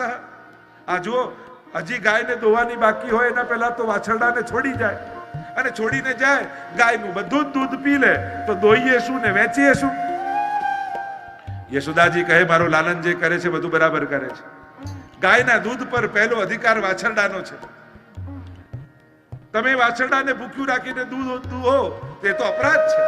મારો લાલન બરાબર કરે છે. આચાર્ય ચરણે અર્થ કર્યો, વત્સાન મુંચન એટલે ક સમય એટલે વત્સ એટલે વાછરડા, વત્સ એટલે બાળકો, વત્સ એટલે ભક્તો. અને ભક્તોને ક સમયે છોડવા એટલે હજી એનો કર્મનો હિસાબ કરવાનો બાકી હોય, હજી પાપ પુણ્યના હિસાબ બાકી હોય. ઠાકોરજી તો એના પહેલા જ એને મુક્ત કરીને જાય છે. વત્સાન મુંચન ક્વચિત સમયે. અને આ લાલન તમારો જુઓ, જુદા જુદા સ્તયમ ચોરીના ઉપાયો આને તો આવડે છે. અમારા ઘરમાંથી દહીં દૂધ માખણની ચોરી કરી જાય. યશોદાજી કે અમારા ઘરમાં 9 લાખ ગાયો રોજ દુહાય, ભંડારના ભંડાર ભર્યા છે, તમારા ઘરે શેની ચોરી કરવા આવે. પ્રભુની આ માખણ ચોરીની લીલા છે. આ માખણ ચોરીની લીલા નથી, આ તો ચિત્ત ચોરીની લીલા છે. ચોર ભગવાન નથી, ચોર તો માણસ છે. કાંઈ લઈને આવતો નથી, છતાંય આય મારું ને પેલું મારું, આ કોઈને ના આપું ના મારું છે. અને બધું ભગવાનનું છે. અને જેનું હોય એ લઈ લે, એ ચોરી ન કહેવાય, એ તો અધિકાર કહેવાય. આ તો ચિત્ત ચોરીની લીલા છે. ગોપીઓ જ્યારે સવારના સમયે દહીં દૂધ વલોવતી હોય, માખણ વલોવીને કાઢે અને મનમાં વિચાર કરે કે પ્રભુ આ એક કોડિયામાં રહેલું માખણ, અને તારા ઘરે તો ભંડાર ભર્યા છે, આ આટલું કોડિયામાં રહેલું માખણ તારા સુધી કેમ પહોંચાડું. અમે તો જે કાંઈ કરીએ છીએ તારા માટે કરીએ છીએ, તને ધરવા માટે માખણ કાઢ્યું છે, પણ અમે અસમર્થ છીએ, તારા સુધી પહોંચી શકીએ એમ નથી. ઠાકોરજી કે તું ન પહોંચી શકે, પણ હું તો તારા ઘરે આવી શકું ને. ભલે ને ગામના લોકો ચોર કહે, પણ તારો મનોરથ પૂરો થતો હશે તો ચોર કહેવડાવીને પણ તારા સુધી હું પહોંચી જઈશ. એટલે તો કહ્યું ને, દુગ્ધાદિ ચૌર્યેણ યશો વિસાય. દુગ્ધાદિની ચોરી કરી ભગવાને યશનો વિસ્તાર કર્યો. હવે ક્યાં એવું સાંભળ્યું છે કે કોઈ ચોરી કરે તો એનો યશ વધે? ઉલટાનો યશ ઘટે ને. ક્યારે કોઈ ચોરના વખાણ સાંભળે કે આણે તો જે ચોરી કરી ખરેખર આના જેવી તો કોઈ ના. આવું ક્યાંય સાંભળ્યું? અહીંયા તો પ્રભુ ચોરી કરે તો ગોપીઓ ભેગી મળીને ઉત્સવ કરે. અરે ઠાકોરજી આપણા ઘરે પધાર્યા, આપણા ઘરનું અંગીકાર કર્યું, એકબીજાને વધાઈ આપે. અરે તું ભાગ્યશાળી છું, તારા ઘરે પ્રભુ પધાર્યા છે. પ્રભુના યશનો વિસ્તાર કેમ થાય છે? કારણ કે પ્રભુ ચોરી કરવા નથી આવતા, ભક્તોના મનોરથોને પૂરા કરવા માટે આવે છે. અને પ્રભુ આ રીતે પણ ભક્તોના મનોરથો પૂરા કરે, એનાથી ભગવાનનો યશ વધતો નથી, ભગવાનનો યશ ઘટતો નથી, વધે છે. કારણ કે પ્રભુ આટલા વૈભવની વચ્ચે રહેતા પણ ચોર કહેવડાવીને પણ ભક્તોના મનોરથોને પૂરા કરે છે. આ ચિત્તચોરીની લીલા છે, આ ભાખણ ચોરીની લીલા નથી. નિત નવીન જાગેલો ભાવ એ જ તો નવનીત છે. અને એટલા માટે અનેક પ્રકારથી માખણ ચોરીની લીલાના પ્રસંગો કહેવામાં આવે. એકવાર એક ગોપીએ કહ્યું તો બીજે બધે ચોરી કરે પણ મારા ઘરે ચોરી કરી બતાવો તો માનું. ઠાકોરજી છાના માના એના ઘરે પહોંચી તો ગયા. જળ ભરવા ગયેલી ગોપી જ્યાં ઘરમાં આવી અને ઠાકોરજી મોઢામાં માંડેલી દૂધની માટલી અને હાથમાં આવ્યા. પ્રભુ આજે રંગે હાથે તું પકડાયો છે, આજે યશોદાજીને બતાવીશ કે ચોરી કોણ કરે છે. અમે કહીએ છીએ તો યશોદાજી માનતા નથી અને હાથ પકડીને ખેંચતી ખેંચતી નંદાલય તરફ લઈ ગઈ. અને પ્રભુના જે સખા મંડળીઓ હતી બધી પાછળ પાછળ હો હો હો હો કરતી કરતી આવે અને એમાં ગોપીનો છોકરો પણ ઠાકોરજીની ટોળીમાં, એ પણ પાછળ પાછળ. વચમાં બજાર આવ્યું, સસરાજી દુકાન પર બેઠા હતા અને ગોપીએ તાણ્યો ઘૂંઘટો. થયું કે સસરાજી બેઠા છે તો એમને એમ કેમ જવાય, અને ઘૂંઘટો તાણ્યો. પ્રભુને થયું કે હવે મોકો છે. કહેવા લાગ્યા, અરે ગોપી મારો હાથ બહુ દુખે છે, એમ કર તું છોડતી નહીં, હાથ તો બદલી લે, હું કેવો કોમળ છું અને તું મારો હાથ ખેંચે છે. ગોપીને પણ થયું કે લાલન કેવો કોમળ છે, ઠીક છે ઠીક છે, લાવ બીજો હાથ લાવ. આ હાથ છોડ્યો, પાછળ એનો દીકરો આવતો તો એનો હાથ પકડાવી દીધો. મોઢામાં મિશ્રી ભરી દીધી. પેલો હું કરે મિશ્રી પીગળે નહીં, પેલો બોલે નહીં. અને છાના માના સૈયા મંદિરમાં જઈને પડી ગયા લાલન. અહીંયા ગોપી આવીને કહેવા લાગી, યશોદા બહાર આવ, ચોરને પકડીને લાવી છું, તારી આંખે જો કોણ ચોરી કરે છે. યશોદાજી કે હું નહીં તું જો, અને જ્યાં જોયું થયું ચિંટુ તું ક્યાંથી અહીંયા? અરે હાથમાં તો કનૈયો હતો, તું ક્યાંથી આવ્યો? અરે મારો કનૈયો તો સૈયા મંદિરમાં પડેલો છે. અરે લાલા બહાર આ. ઠાકોરજી આંખ મસલતા મસલતા બહાર આવ્યા. અરે કહા હે ભૈયા, સોએ તો દે, સુવા તો દે, હું થાકીને આવું છું. આ ગોપી એમ કહે છે કે તું આના ઘરે ચોરી કરવા ગયો હતો. અચ્છા હું ગયો? ભૈયા આને છે ને ભૂત વળગ્યું છે. આના કાનમાં એક વાત મંત્ર કહી દઈશ, પછી ક્યારે આને આવું નહીં થાય. નીચે બેસાડી ગોપીને કાનમાં કહ્યું, આ વખતે તો છોકરાનો હાથ પકડાવ્યો, ફરી આવું કરીશ તો ધણીનો હાથ પકડાવી દઈશ. પેલો કે લાલા તારી ફરિયાદ કરે બીજી, આજ પછી ક્યારે નહીં આવું. અનેક અનેક ઉપાયો કરીને ઠાકોરજી ચોરી કરવા પધારે છે. એક નવી નવી પરણીને આવેલી ગોપી, સાસુએ કહ્યું જો હું જલ ભરવા જાઉં છું પણ કોઈ એક નાનકડું બાળક આવે અને માખણ માંગે તો જરાય આપતી નહીં, તું માખણ આપવા જઈશ ને તો આખું માટલું લઈને ભાગી જશે. અચ્છા તો શું કરવું? એ આવે તો લે આ દોરડું પકડ, એમ કરજે, આ થાંભલા જોડે એને બાંધી દેજે, પછી હું આવીને સમજી લઈશ.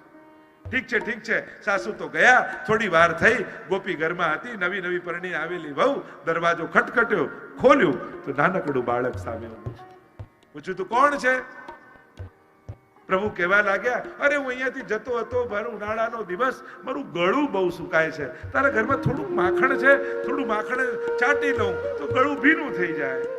પેલી ગોપી કે તારા વિશે મારા સાસુ બધું કહી ગયા છે. અચ્છા શું કહી ગયા છે? બધું સમજાવી ગયા છે અને મને કહી ગયા છે કે આ દોરડાથી એને થાંભલા જોડે બાંધી દેજે. અચ્છા ચલ મને બાંધી દે, ચલ કહી ગયા છે તો બાંધી. ઠાકોરજી થાંભલા પાસે ઉભા રહી ગયા, આમ હાથ રાખ્યા, દોરડું પકડ્યું, કહ્યું ગોળ ગોળ ગોળ ગોળ ફેરવ્યું. ઠાકોરજી હાથ આમ લઈ લે એટલે દોરડું પડી જાય. પાછું એમ કહ્યું અરે બરાબર બાંધ. ફરી બાંધવા જાય ને હાથ આમ કરે અને પાછું હાથ આમ કરે એટલે પડી જાય. 3 વાર એમ થયું. પ્રભુને થયું હવે મોકો છે. અરે તને તારી માએ બાંધતાય નથી શીખવાડ્યું, પરણાવીને અમારા ગામમાં મોકલી દીધી, આટલું આવડતું નથી, લાવ હું તને શીખવાડું કેમ બાંધવાનું. ઊભી રહી જાય. અહીંયા પેલી ઊભી રહી ગઈ, દોરડું પકડી લીધું. ઠાકોરજી ગોળ ગોળ ગોળ ગોળ ગોળ ગોળ ફર્યા, ગાંઠ બાંધી, કહ્યું શીખી ગઈ? હા તો કે બંધાયેલી રે. પ્રભુ માટલું ઉચકીને જ્યાં ઘરની બહાર જવા જાય, ગોપીએ બૂમ પાડી, પ્રભુ છોડાવ તો ખરા. ઠાકોરજીએ કહ્યું હું તો પુષ્ટિ પુરુષોત્તમ છું, મને પકડતા આવડે છે પણ કોઈને છોડતા નથી આવડતું. એક વાર જેને પકડું એને ક્યારે છોડું નહીં. આ તો મારું પ્રણ છે અને એ પ્રણ લઈને હું અહીંયા નંદાલયમાં આવ્યો છું, એટલે પકડતા શીખ્યો છું, છોડતા કોઈને નથી. અનેકવિધ પ્રકારની લીલાઓ ઠાકોરજી કરે. એકવાર ચંદ્રાવલીને ત્યાં ઠાકોરજી નાનકડી ગોપીનું રૂપ ધારણ કરીને પધાર્યા. દરવાજો ખટખટાવ્યો અને ખોલ્યો દરવાજો. જુએ તો એક નાનકડી ગોપી, આખું શરીર સાડીઓથી લપેટાયેલું, નીચેથી ઉપર ને ઉપરથી નીચે જુએ. પૂછ્યું કોણ છે તું? ઠાકોરજી બોલ્યા અરે મને ન ઓળખી, હું તારી નાની બેન ભદ્રાવલી છું. એટલે કે હું તો પરણીને આવી, મારી તો કોઈ બેન નહોતી. અરે તું પરણીને ગઈ ને પછી મારો જન્મ થયો છે. આખું શરીર ઢાંકેલું ને ઘૂંટો તાણેલો. અચ્છા, નીચેથી ઉપર, ઉપરથી નીચે જોયું, બાકી તો શરીર ઢાંકેલું, હાથ બહાર હતા અને એ કાળા કાળા. ચંદ્રાવલી કે અમારા ઘરમાં બધા ગોરા, મૈયા ગોરી, હું ગોરી, બાબા ગોરા, તું ક્યાંથી કાળી કાળી થઈ?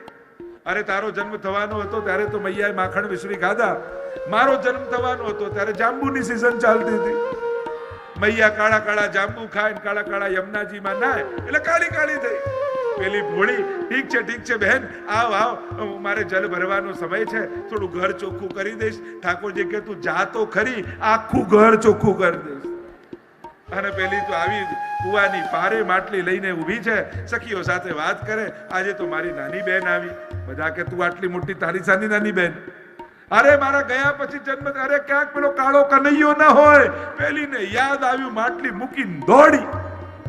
અરે ભાગતા ભાગતા આવી અને જુએ તો ઠાકોરજી દહીં દૂધ માખણ આરોગી રહ્યા છે.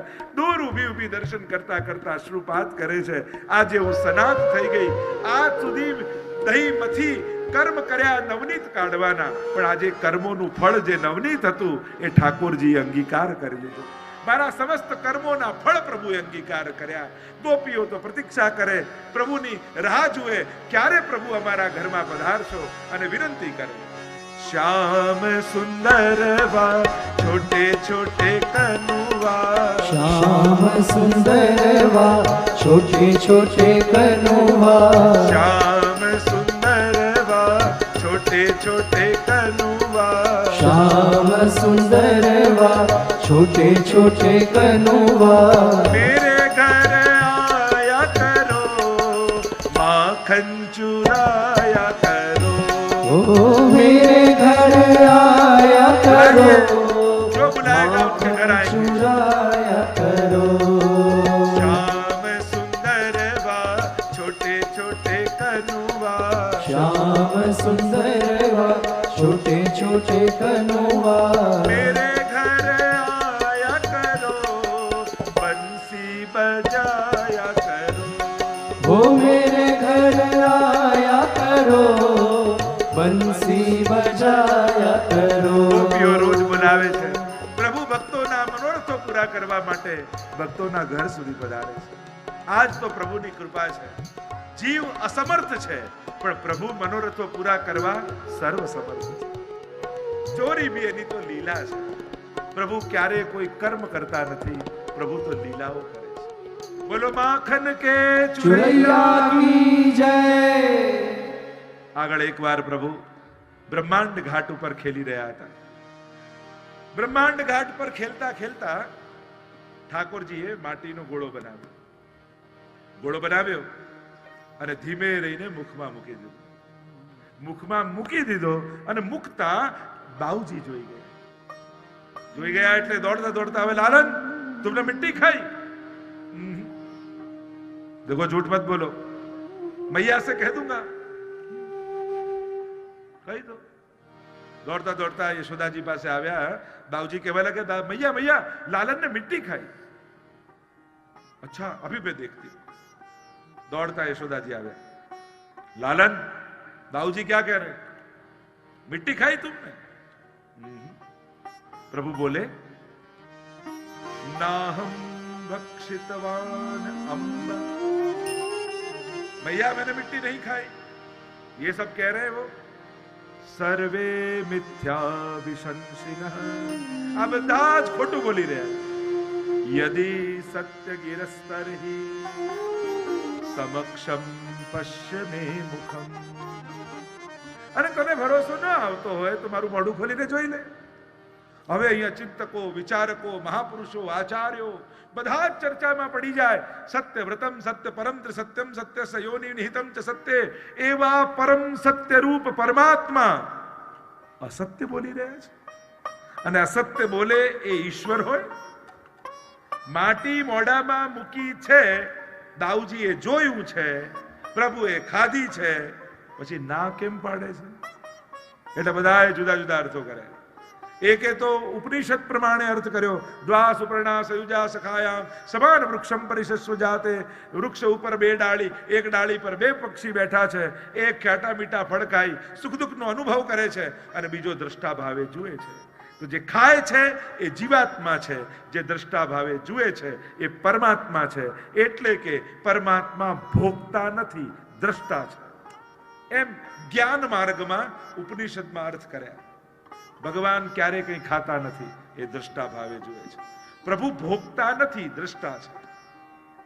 એટલે કે જે થઈ રહ્યું છે, જ્ઞાનીનો સિદ્ધાંત શું હોય? પ્રભુ દ્રષ્ટા ભાવે તટસ્થ જુએ છે. પ્રભુ ક્યારે કોઈ પ્રવૃત્તિ કરતા નથી, કોઈને મદદ કરતા નથી, કોઈનો પક્ષપાત કરતા નથી, કેવલ દ્રષ્ટા. આ જ્ઞાન માર્ગ. એટલે કે પ્રભુ કહે છે કે હું ખાતો નથી, હું દ્રષ્ટા છું. એટલે ઈશ્વરપણાને કહી રહ્યા છે, ઈશ્વરના સ્વભાવને કહી રહ્યા છે. બીજો એક અર્થ એમ કર્યો કે મૈયાએ પ્રશ્ન જે કર્યો એવો જવાબ ઠાકોરજી આપ્યો. મૈયાએ શું કહ્યું? તે માટી ખાધી? ઠાકોરજીએ કહ્યું, ના, મેં માટી નથી ખાધી. તો કે મોઢામાં તો મૂકી, કેમ ના પાડે છે? ઠાકોરજી એટલા માટે કહે છે કે મૈયા, આ વ્રજ રજ છે, આ માટી નથી. વ્રજ રજને માટી માને છે? अरे मुक्ति कहे गोपाल सो मेरी मुक्ति बताए और व्रजरज उड़ी मस्तक लगे तो मुक्ति मुक्त है जाए. जे मुक्ति ने पण मुक्ति आपी શકે એ માટી ન કહેવાય, એ તો વ્રજરજ કહેવાય. એટલે આપણે ત્યાં ચરણામૃત લઈએ છે ને, આ ચરણામૃત શું છે? પ્રભુના ચરણોની રજ છે, માટી નથી. માટી ભાવથી એને લેવું પણ નહીં, એને તું માટી માને છે. એટલે પ્રભુ નાહમ, મેં માટી નથી ખાધી, મેં તો વ્રજરજ પધરાવી છે. કારણ કે વ્રજમાં મહત્તા રજની છે, રજની મહત્તા છે. વ્રજમાં ઠાકોરજીની ચરણરજ છે, વ્રજમાં ગોપીઓની ચરણરજ છે. વંદે નંદ વજસ્ત્રીણામ પાદ રેણુમ અભિક્ષત.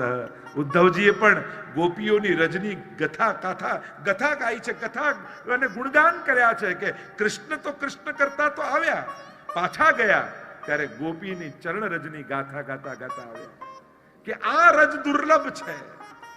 આશા મહો ચરણ રેણુ જુષા મહસ્યા. ધન્ય છે આ વ્રજની વ્રજાંગનાઓ. એમ એ રજની ગાથા ગાઈ છે. તો વ્રજમાં પ્રભુની ચરણ રજ, ગોપીઓની ચરણ રજ, ત્રીજી છે ગોરજ, ગાયોની ખુરરજ છે. આ ત્રણ રજ સનાથ કરનારી છે. અને આ રજ ક્યાં છે? તો કહ્યું પહેલા વૃંદાવનમાં છે. બીજું ક્યાં છે? તો કે વ્રજ રજ में लोटत गोविंद कुंड में नहिए तरेटी श्री गोवर्धन की રહી. ગિરિરાજજીની તરેટીમાં વ્રજરજ છે. એટલે તો લોકો દંડવતી ને પરિક્રમા, એની પાછળ ભાવ શું છે? કે રોમ રોમને વ્રજ રજનો સ્પર્શ થાય. વ્રજ રજ में लोटत, આ ભાવથી લોકો દંડવતી કરતા હોય છે કે વ્રજ રજમાં આળોટું. હવે વાત જુદી છે કે ગાદી રાખવી પડે, જે રીતે પણ કરે છે ને લોકો, એનો ભાવ છે ને. ગિરિરાજજીની તરેટીમાં આટલો સમય રહેવા મળે એ પણ સૌભાગ્યની વાત છે. જે રીતે પણ લોકો પછી સાધનો ગોતે કે આ સાધન, જે સાધન એમાં કઈ નાનું નથી થઈ જતું. આપણે ઉત્તમ રીતે નથી કરી શકતા, પણ કરી શકીએ છીએ પણ મોટી વાત છે. વ્રત પણ ઘણી વાર લોકો ફરાળ ખાય ના ખાય કરે છે ને. ફરાળ ભલે ગમે તેટલો વિકરાળ હોય પણ ખાઈને કરે છે ને. લોકો ઉત્તમતા, જો ચોપડીમાં લખેલું બધું થઈ શકતું નથી એનો અર્થ એ નથી થતો કે કરવું જ નહીં. ઘણીવાર ઉત્તમતાનો વિચાર કરી લોકો સાવ મૂકી દે કે હવે તો સાવ ભૂખ્યા રહીને તો ન થાય, અને ફરાળ કરીને કરાય નહીં, કરવાનું જ બંધ. તો સાવ એવું નહીં કરી દે, જેનાથી થાય એને જરૂર કરો. થાય ના જ થઈ શકતું હોય તો અટાગ્ર રાખો. જે કરવાથી તમારી સેવા કથા સત્સંગ છૂટે એવું કોઈ પણ પ્રકારના કઠોર નિયમો દેહ પ્રત્યે કરવા નહીં. કારણ એ તમારા અઠાગ્રને કારણે જો કાલની સેવા છૂટવાની હોય તો એના કરતા અલ્પાહાર લઈને પણ ભગવત સેવા કરવી ઉત્તમ છે. પણ કોઈ અતિરેક એવું વસ્તુનો ન કરો જેનાથી પ્રભુની ભક્તિ તમારાથી છૂટી જાય. વડીલો પણ ઘણીવાર હવે તો પહેલા જેવી નીચે બેસીને સેવા તો ઉપર બેસીને કરો, કોણ ના પાડે છે? પણ આમ જીવ જ બાળતા રહેવું એ સારો પક્ષ નથી. ઘણીવાર લોકો જુએ ને, અમુક ઉંમર થાય એટલે જીવ જ બાળતા. હવે પહેલા જેવું થતું, હવે પહેલા જેવા રહ્યા નથી, પહેલા જેવું ક્યાં થવાનું? હવે જેવા છો એવા સંજોગોમાં શું કરી શકો છો એનો વિચાર કર. પહેલા જેવા નથી તો પહેલા જેવું નથી થવાનું. નીચે નથી બેસાતું તો ઉપર બેસીને કરો. સાવ વ્રત નથી થતા તો એકવાર એક ટંક કરીને કરો. હવે તો દેખાતું નથી એટલે પાઠ તો કોણે કહ્યું કે વાંચી ન થતું હોય તો મોડે જે છે એનાથી કરો. સાંભળો કંઈક. જે રીતે પણ થઈ શકે કઈ રીતે હું કેટલું કરી શકું એનો વિચાર કરવો. નથી થઈ શકતું એનો વિચાર ઓછો કરો. જીવ બાળતા નહીં રહેવું. મારું કહેવાનું અર્થ શું છે, અમુક ઉંમર પછી જીવ બાળતા નહીં રહેવું. તો ઘણી વાર લોકોને જીવ બાળવાની આદત પડી જાય છે, પછી કાયમ નથી થતું એના અફસોસમાં જ રહે. શું કરી શકાય એનો વિચાર કરવાનો. હવે પહેલા જેવી ચાલીને નથી જવાતું તો વાહનમાં જાઓ, રિક્ષામાં જાઓ. કેમ કરીને ચાલીને પરિક્રમા નથી થતી ગિરિરાજજીની તો વાહનમાં કરો. શું કરી શકાય છે એનું ચિંતન કરો. તો જે ચર્ચા આપણે કરી રહ્યા છે અહીંયા વ્રજ રજની મહત્તા છે. તો વૃંદાવનમાં ગિરિરાજજીમાં શ્રી યમુનાજીમાં પણ સ્ફુરદ અમંદ રેણુ ઉત્કટામ, જ્યાં જલ કરતા પણ રજ અધિક છે એની મહત્તા ગવાઈ. તો આમ ઠાકોરજી કહે છે મેં માટી નથી ખાધી, મેં તો વ્રજરજ મુખમાં પધરાવી છે. એટલે પ્રભુ જે કહી રહ્યા છે સાચું છે. એક અર્થ એમ કર્યો કે પ્રભુ કહે છે કે નાહમ બક્ષિતવાન, મેં નથી ખાધી. એ ઠાકોરજી સાચું કહે છે કે મોઢામાં તો મૂકી, મોઢામાં મૂકી પણ ખાધી નથી. પણ પ્રભુએ ખવડાવી છે. અરે પોતાના મુખમાં મૂકી તો ખવડાવી કઈ રીતે? ખાધી નહીં ને. તો કે પૂતના જેટલા નવજાત બાળકો વ્રજમાં જન્મ્યા હતા એ સમસ્ત વ્રજવાસી બાળકોના પ્રાણ લેતી લેતી અહીંયા નંદાલયમાં આવી હતી. અને ભગવાને પૂતનાના પ્રાણનું કર્ષણ કર્યું ત્યારે પૂતનાની સાથે જે વ્રજમાં જન્મેલા નવજાત બાળકો હતા એના પ્રાણોનું પણ કર્ષણ પ્રભુએ કરી લીધું. એટલે કે પ્રભુની અંદર એ બાળકોના પ્રાણ આવી ગયા. અને એ બાળકોએ વિનંતી પ્રભુને કરી કે પ્રભુ અમારો વ્રજમાં જન્મ તો થયો પણ વ્રજની મહત્તા જેનાથી છે એ વ્રજ રજથી અમે વંચિત રહી ગયા. વ્રજમાં જન્મ્યા છતાંય વ્રજરજ ન પામી શક્યા. પ્રભુ આપ કૃપા કરો અને વ્રજરજનો અમને આસ્વાદ કરાવો. અને એટલા માટે પ્રભુએ માટી ખાધી નથી પણ વ્રજ બાળકોને ખવડાવી છે. કારણ કે જે મુક્તિને પણ મુક્તિ આપી શકે એવા વ્રજરજનો આસ્વાદ પ્રભુએ કરાવ્યો છે. માને કહ્યું તો મારું મુખ ખોલીને જોઈ લે. કહ્યું ખોલ મુખ. અને પ્રભુએ જ્યાં મુખ ખોલ્યું બ્રહ્માંડના દર્શન થયા. બ્રહ્માંડમાં પૃથ્વી, પૃથ્વીમાં ભારતવર્ષ, ભારતવર્ષમાં બ્રજમંડળ, બ્રજમંડળમાં બ્રહ્માંડ ઘાત. અને યશોદાજીએ પોતાને ઉભેલી જોઈ. ચક્કર આવવા લાગ્યા યશોદાજીને. અરે આ કોઈ દેવની માયા છે કે મારો પુત્ર પુત્ર નહીં પણ ઈશ્વર છે. અને જો આ ઈશ્વર હોય તો મેં તો કેટલા અપરાધ કર્યા છે. અને વળી છું, અને માર્યો છે, અને ભોજન નથી આપ્યું. મારા જેવી પાપી કોણ? આને તો સિંહાસનમાં પધરાવીને આની તો પૂજા કરવી જોઈએ. જ્યાં આવો વિચાર આવ્યો પ્રભુને થયું કે આ તો ગડબડ થઈ ગઈ. હું તો સેવાનું સુખ લેવા માટે આવ્યો છું બ્રજમાં અને મૈયાને પૂજા કરવાની ઈચ્છા થાય છે. એટલે વૈષ્ણવી માયાનું આવરણ ઠાકોરજીએ કર્યું. અને જ્યાં વૈષ્ણવી માયાનું આવરણ કર્યું યશોદાજી બધું ભૂલી ગયા અને ઠાકોરજીને છાતીએ ચાપી લીધા. જો આપણે ત્યાં બે માર્ગ છે, એક પૂજાનો માર્ગ, બીજો સેવાનો માર્ગ. જ્યાં વિધિ પ્રધાન હોય ત્યાં પૂજા, જ્યાં મંત્ર પ્રધાન હોય ત્યાં પૂજા, જ્યાં સ્નેહ પ્રધાન હોય ત્યાં સેવા. આપણો જે અષ્ટયામનો ક્રમ છે ને, સવારે મંગળાથી લઈને શયન સુધીનો નંદાલયમાં ઠાકોરજી જાગે અને છેક પહોળે સુધી. ભલે તમે કલાક સેવા કરો પણ લીલા સર્વા ક્રમાગતા. એમાં હરિરાયજી શિક્ષાપત્રમાં આજ્ઞા કરે ક્રમ પ્રમાણે અષ્ટયામની ભાવના કરી. તમે ઘરે ભલે કલાક કરતા હો પણ જેમ જગાડો અને ભોગ ધરો એટલે મંગળા થાય. પછી સ્નાન કરાવીને શિંગાર કરો, પછી ઠાકોરજીને ભોગ ધરો, રાજભોગ કહેવાય. પછી ઉત્થાપનનો ભાવ કરીએ, ભોગ સંધ્યાનો અને શયનનો ભાવ થાય. આમ અષ્ટયામની ભાવના આપણે ત્યાં થાય. ભલે પ્રભુ બાલક છે પણ આપણે ત્યાં 4 ભાવથી ભગવત સેવા થાય છે. બાલોપચાર, રાજોપચાર, બ્રહ્મોપચાર અને ગ્વાલોપચાર. આ 4 ઉપચારથી ભગવત સેવા કરવામાં આવે. આ ભાવ ધ્યાન રાખવું. 4 ઉપચાર. સૌથી પહેલા બાલોપચાર. એ યશોદાજીનું બાલક છે, લાલન છે. અને એક નાના બાળકને જે ભાવથી સેવા કરતા હોય એવો ભાવ રાખવામાં આવે. એને ઠંડી લાગશે, એને ગરમી લાગશે, એને આવું નહીં ભાવે, આને આવું ગમશે, એને દૂધ પીવું હશે. એક નાના બાળકને જેમ સાચવીએ એ રીતે પ્રભુને લાલ લડાવીએ. આપણે ત્યાં જે સેવા કરીએ છીએ ને, ઘણી વાર સૂટ બૂટ પહેરીને ભણેલા ગણેલા ઓફિસે જતા છોકરાને ખબર ન પડે કે આ બા શું કરે, જગાડે પોડાડે, આ શું કરી રહ્યા છે. જે યશોદાજી નંદાલયમાં કરતા ને એ ભાવથી બા સેવા કરી રહ્યા છે. એમ થાય કે આ બાલકની જેમ નાને ભોગ ધરો. શું પ્રભુ આરોગતા હશે? પ્રભુ પોડતા હશે? આખી દુનિયાને જમાડનારો, એને આપણે કોણ જમાડનારા? અરે તમે જેવો ભાવ રાખો ને, ઠાકોરજીના ગીતાજીમાં વચન છે, યે યથામામ પ્રપદ્યન્તે તાંસ થયો ભજામ્યહમ. તમે જે રીતે એને ભજો એ પણ એ રીતે તમને ભજે. તમારી અંદર જો માનો ભાવ છે તો એ બાલકનો અનુભવ કરાવશે. તમે જો જ્ઞાનીનો ભાવ રાખો કે બધાને જમાડનારો, પછી એને ભૂખ નથી લાગતી. તમારો જેવો ભાવ એવો પ્રભુ ભાવ કરે.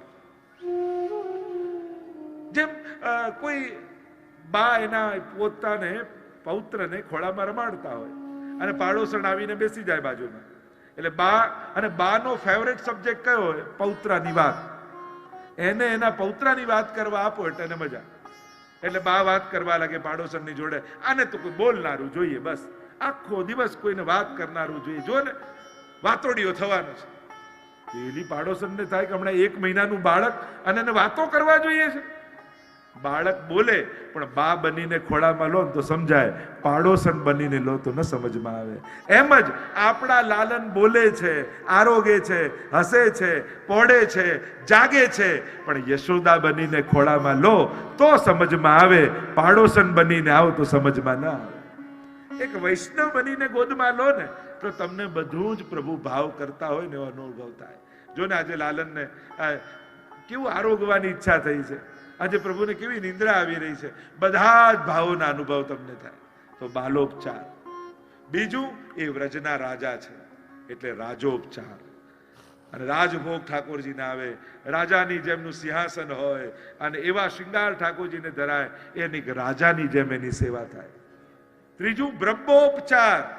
તમારા ઘરે લાલન બનીને બિરાજ્યો છે પણ ભૂલતા નહીં એ પરબ્રહ્મ ઈશ્વર છે. તો બ્રહ્મોપચાર, બ્રહ્મની જે આરાધના થાય એ રીતે જ ઠાકોરજીને જ્યેષ્ઠાભિષેક થાય, પંચામૃત થાય, વેદ મંત્રો બોલવામાં આવે અને બ્રહ્મની આરાધના જેમ થાય એ રીતે પણ આરાધના છે. અને છેલ્લું ગ્વાલોપચાર. એ બાળક છે, એ રાજા છે, પણ એ ગોવાળીઓ પણ છે. એટલે ગોવાળિયાની જે દિનચર્યા હોય એવી આપણા ઠાકોરજીની દિનચર્યા હોય. એ દૂધ દોવા પણ જાય, એ દૂધ આરોગે, એ ગાયોને ચરાવવા વનમાં જાય. રાજા તો ખરો પણ ગોવાળી હોય છે. અને એટલા માટે એ ગોવાળિયાની જે દિનચર્યા છે એવી આપણા ઠાકોરજીની દિનચર્યા. રાજભોગ સમયે ગાયોને ચરાવવા એ વનમાં જાય છે અને ગાયોને લઈને સંધ્યા આરતી સમયે પાછો આવે છે. એવી આખી તમે અષ્ટ સમયની જે તમે હવેલીમાં ક્રમ, શ્રીનાથજીમાં જે ક્રમ જુઓ છો એ આખો એ ક્રમ ઠાકોરજીનો સારસ્વત કલ્પમાં જ્યારે યશોદાજીના ઘરે બિરાજતા અને એ સમયે એમનું જે ડેલી રૂટીન હતું એવું ડેલી રૂટીન, એવું દિનચર્યા ઠાકોરજીની કરવામાં આવે. અને એ કરતા કરતા કરતા કરતા એક સમયે આપણી ભીતર યશોદા જાગશે અને ઠાકોરજી જેવી યશોદા ઉપર કૃપા કરે એવી કૃપા આપણા ઉપર કરશે. આ ભાવથી આપણે ત્યાં સેવા થાય છે.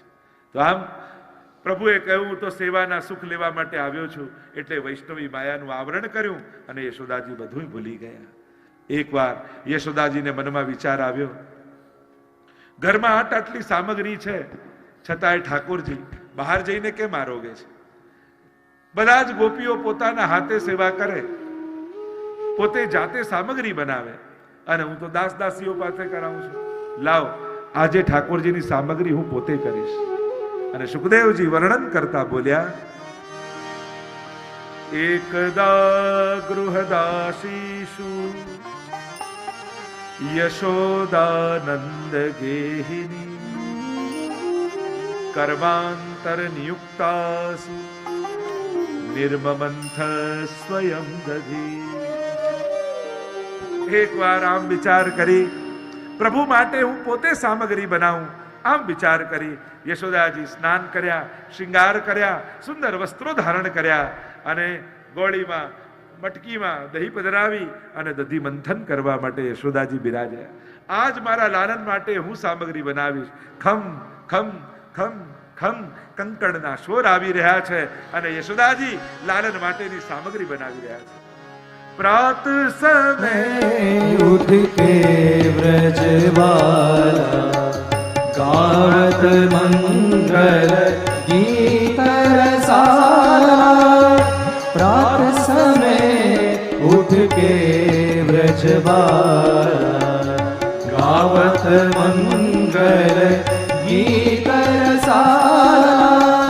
કર શ્રીંગાર મથનિયા अपनो अपनो करो बिलो શૃંગાર કરીને દધી મંથન કરી રહ્યા છે યશોદાજી. યાની યાની ગીતાની તદ બાલ ચરિતાની છે. હાથથી સેવા કરે છે અને મનથી ઠાકોરજીની લીલાનું અવગાહન કરે. મંથન કરતા જાય, લીલાઓનું ચિંતન કરતા જાય. મારો લાલન કેવી કેવી લીલાઓ કરે.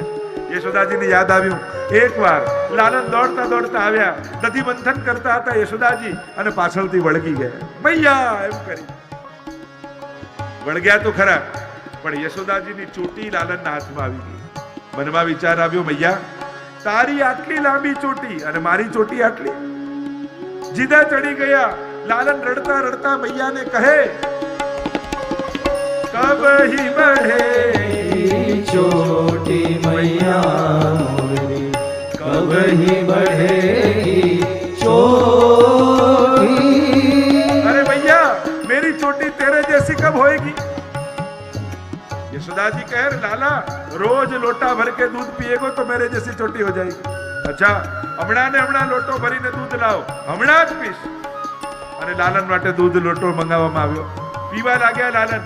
યાદ આવ્યું, ચોટી વધે છે કે નહીં ખબર કેમ પડે. સામે અરીસો મૂકો, સામે દર્પણ મૂકો. દર્પણ મંગાવ્યું, અરીસો મૂક્યો લાલને સામે. એક ઘૂંટ પીએ, ચોટી ઊંચી કરીને જુએ. બીજો ઘૂંટ પીએ, ચોટી ઊંચી કરીને જુએ. ત્રીજો ઘૂંટ પીએ, ચોટી ઊંચી કરીને જુએ. આખો લોટો ખતમ થઈ ગયો, ચોટી આટલી ને આટલી રહી. અને લાલન જોર જોરથી રડવા લાગ્યા, ભૈયા મેરી ચોટી તો બઢી ના હૈ. भैया कहे, लालन रोज लोटा भर के दूध पियोगे तो चोटी बढ़ जाएगी. यशोदाजी मंथन करता जाए, बाल लीला નું સ્મરણ કરતા જાય. प्रात समय उठ के व्रजवाला गावत मंगल गीत रसाला. દધી મંથન ચાલી રહ્યું છે અને મનમાંથી બાલ લીલાઓનું સ્મરણ કરે. મારો લાલન મને સુખ આપવા કેવી કેવી લીલાઓ કરે. યશોદાજીને યાદ આવ્યું, એકવાર લાલન દોડતા દોડતા આવ્યા. મૈયા મૈયા જલ્દી આવો. મૈયા દોડતી આવી, કહા હે લાલન, રાત્રિનો સમય, કહા હે લાલન. મૈયા મૈયા મુકુ ખેલવે કે લીએ ખિલોના છે. રમવા માટે રમકડું જોઈએ. શું રમકડું જોઈએ, હમણાં લાવી આપું. અને ચોકમાં ખેંચીને લઈ ગયા યશોદાજીને. આકાશમાં પૂર્ણિમાનો ચંદ્રમા હતો અને આકાશ સામે આંગળી કરી લાલન બોલ્યા, ચંદ્ર ખીલો ના દેવો મૈયા મોરી ચંદ ખીલો ના લે હો. भैया भैया मुझको चंदा मामा खेलवे के लिए चाहिए. अरे यशोदाजी के चंद्रमा क्यांથી લાવી આપું. નહીં, ન દૂધ પીऊंगो, ન પલ્લા में પોડુંગો. કેમ પણ કરો, મને ચંદ્રમા ખેલવા માટે લાવીને આપ. યશોદાજી એવા ચિંતામાં પડ્યા અને લાલન એવા જોર જોરથી રડે. અવાજ સાંભળ્યો રોહિણીજીએ, દોડતા આવ્યા. યશોદાજી શું થયું? જુઓ ને કેવી જીદ પકડીને બેઠો છે. શું છે? કહે છે ચંદ્રમા રમવા માટે રમકડું રૂપે જોઈએ છે. અરે ચંદ્રમા ક્યાંથી લાવીને આપો? રોહિણીજી કે ચિંતા ન કરો, હું લાવી આપીશ. લાલન હું તમને આપીશ. સોનાની પરાત લીધી મોટી, જલ ભર્યું. લાલનને લઈને આવ્યા છત ઉપર. અને છતમાં પરાત મૂકી ચંદ્રમાનું પ્રતિબિંબ પડ્યું. લાલનને કહ્યું, લો ચંદામામાંથી ખેલો. અને લાલન ચંદ્રમાને આમ પકડે તો આમ જતો રહે, આમ પકડે તો આમ જતો રહે, આમ પકડે તો આમ જતો રહે. આમ કરતા કરતા લાલન થાકી ગયા અને દૂધ પીને પોડી ગયા. યશોદાજી મંથન કરતા જાય અને બાલ લીલાનું સ્મરણ કરતા જાય. प्रात समय उठ के व्रजवाला गावत मंगल गीत रसा यानी यानी गीतानी तद बाल चरितानी છે. હાથથી સેવા, મનથી સ્મરણ. યશોદાજીને યાદ આવ્યું, લાલને એકવાર ચોકમાં ઉભા રહીને બૂમ પાડી, મૈયા જલ્દી બહાર આવો. અરે મૈયા દોડતા દોડતા આવ્યા. અરે કોઈ અસુર તો નથી આવી ગયો? શું છે લાલન? પેલું શું જાય છે? કહ્યું કે અરે પેલી કન્યાનું આણું થઈ રહ્યું છે. ઘોડા પર આગળ છે એ વર છે, ડોલીમાં બેસી છે વહુ છે, દુલ્હન છે. લાલન કહેને લગે, મારે પણ લગ્ન કરવા છે, મારે પણ વહુ જોઈએ. યશોદાજી ગોદમાં લીધા અને પૂછ્યું, કેસી દુલ્હન ભાવે?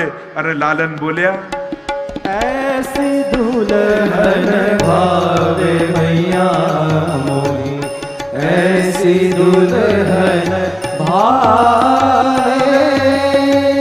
કેવી દુલ્હન ગમે? લાલન કહે, બાબાની સેવા કરે, મૈયાની સેવા કરે, મને ભોજન કરાવે અને એમ કહે, મને ખોળામાં લઈને ફરે એવી બહુ જોઈએ. મૈયા હસવા લાગ્યા, મંથન કરતા જાય, બાલ લીલાનું સ્મરણ કરતા જાય. લાલન હવે ભૂખ્યા થયા. આવ્યા, યશોદાજીનો પાલવ ખેંચવા લાગ્યા. મૈયા સમજી ગઈ કે લાલન ભૂખ્યા થયા છે. દધી મંથન મૂકી દીધું. લાલનને ખોળામાં લઈને પયપાન કરાવવા લાગ્યા. પયપાન કરાવવા લાગ્યા અને પ્રસિદ્ધ કથા છે ને, સામે ચૂલા પર દૂધ મૂક્યું હતું ને ઉભરાઈ ઉભરાઈને પડવા લાગ્યું. કારણ કે દૂધને પણ એમ થયું કે જો મૈયાનું દૂધ પીશે પછી અમારો અંગીકાર ઠાકોરજી નહીં કરે, અને જે દેહ સેવામાં અંગીકાર ન થવાનો હોય એનું તો બળી જવું જ સારું છે. અને આ વિચાર કરી કરી અને દૂધ ઉભરાઈ ઉભરાઈને અગ્નિમાં પડ્યું. મૈયા ગોવિંદ ગોપાલ રાધે માધવા, राधे कृष्ण गोविंद गोपाल राधे माधवा, राधे कृष्ण गोविंद गोपाल राधे माधवा, राधे कृष्ण गोविंद गोपाल राधे माधवा, गोविंद राधे माधवा, गोविंद राधे माधवा, गोविंद राधे माधवा, गोविंद राधे माधवा, गोपाल राधे माधवा, गोपाल राधे माधवा, गोपाल राधे माधवा, गोपाल राधे माधवा, राधे कृष्ण गोविंद गोपाल राधे माधवा, राधे कृष्ण गोविंद गोपाल राधे माधवा, राधे कृष्ण गोविंद गोपाल राधे माधवा, राधे कृष्ण गोविंद गोपाल राधे माधवा, गोविंद राधे माधवा, गोविंद राधे माधवा, गोविंद राधे माधवा, गोविंद राधे माधवा, गोपाल राधे माधवा, गोपाल